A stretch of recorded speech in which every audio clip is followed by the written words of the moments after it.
Semua orang telah mengetahui bahwa banyak perusahaan yang terlihat sangat untung di dalam laporan keuangannya, tapi ternyata laba tidak setinggi itu.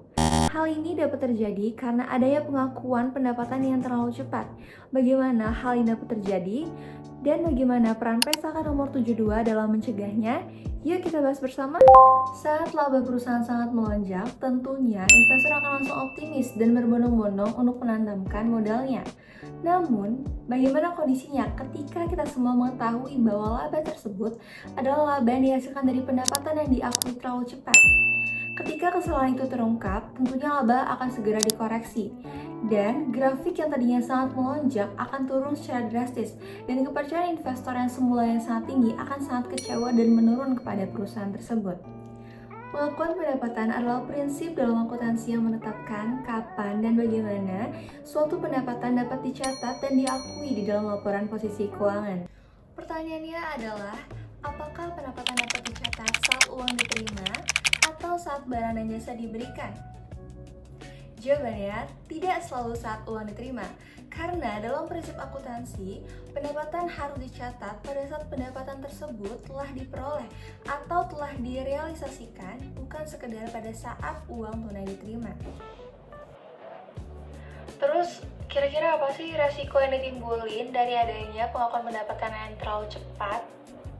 Nah, contoh studi kasus di sini yaitu PT Musik Abadi Indonesia akan menyelenggarakan konser yang bertepatan di lokasi Candi Borobudur dengan menjual tiket konser sebanyak 10.000 tiket konser dan harga jual per tiketnya sebesar 500.000. Artinya, PT Musik Abadi akan menerima uang senilai 5 juta rupiah. Dan tentunya, direksi ingin memperlihatkan laba yang sangat tinggi kepada para investor dengan mencatatnya kas pada pendapatan senilai 5 juta rupiah. Permasalahan di sini adalah konser belum dilaksanakan, dan jika perusahaan terus melakukan hal seperti ini, labanya akan terlihat sangat tinggi dibandingkan laba dengan kondisi yang sebenarnya. Resiko yang ditimbulkan, yang pertama, kreditur akan salah dalam menilai kondisi keuangan perusahaan, dan tentunya akan berdampak kepada investor yang akan salah dalam mengambil keputusan karena laba yang digambarkan tidak sesuai dengan kondisi sebenarnya, dan tentunya laporan keuangannya akan sangat menyesatkan dan tidak valid untuk digunakan di periode yang selanjutnya. Kalau kalian suatu saat menjadi investor, kira-kira kalian mau nggak sih berinvestasi di perusahaan yang ngelaporin labanya tuh tinggi, tapi sebenarnya pendapatannya belum benar-benar diperoleh?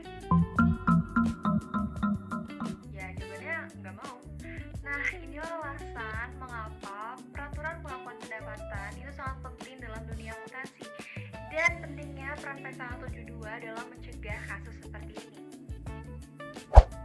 Supaya perusahaan tidak sembarangan dalam mengakui pendapatan, PSAK nomor 72 hadir sebagai solusinya. Terdapat 5 langkah yang perlu kita ikuti, mulai dari memastikan adanya kontrak dengan pelanggan, lalu menentukan apa saja yang perlu diberikan kepada pelanggan, dan menghitung seberapa besar nilai transaksinya, dan membagi nilai tersebut jika memang ada kewajiban, hingga dapat mengakui pendapatan ketika pendapatan tersebut telah dipenuhi kewajibannya.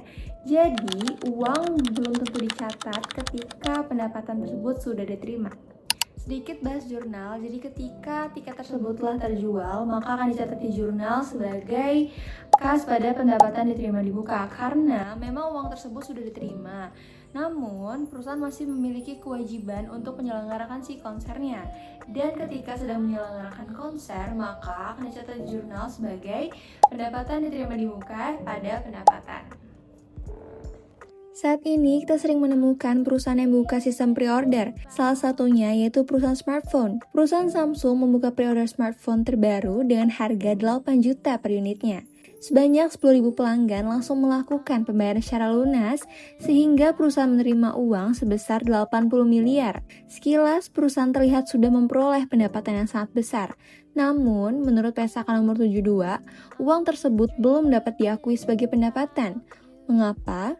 Alasannya sederhana, perusahaan masih punya kewajiban untuk mengirimkan smartphone yang dijanjikan kepada pelanggan. Seluruh barang pre-order harus segera dikirim agar konsumen segera mendapatkan haknya. Pendapatan baru dapat diakui ketika smartphone telah diserahkan dan pelanggan memperoleh kendali atas produk tersebut. Pada intinya, dalam PSAK nomor 72, pendapatan diakui berdasarkan kinerja yang telah diselesaikan, bukan hanya ketika perusahaan telah menerima uangnya. Jadi, ketika kalian nih melihat laba perusahaan yang sangat tinggi, itu jangan cuma bertanya berapa besar sih pendapatannya, tetapi bertanya juga apakah pendapatan tersebut telah benar-benar diperoleh. Karena dalam setiap angka yang tertulis, itu terdapat tanggung jawab yang sangat besar dan kepercayaan yang sangat harus dijaga.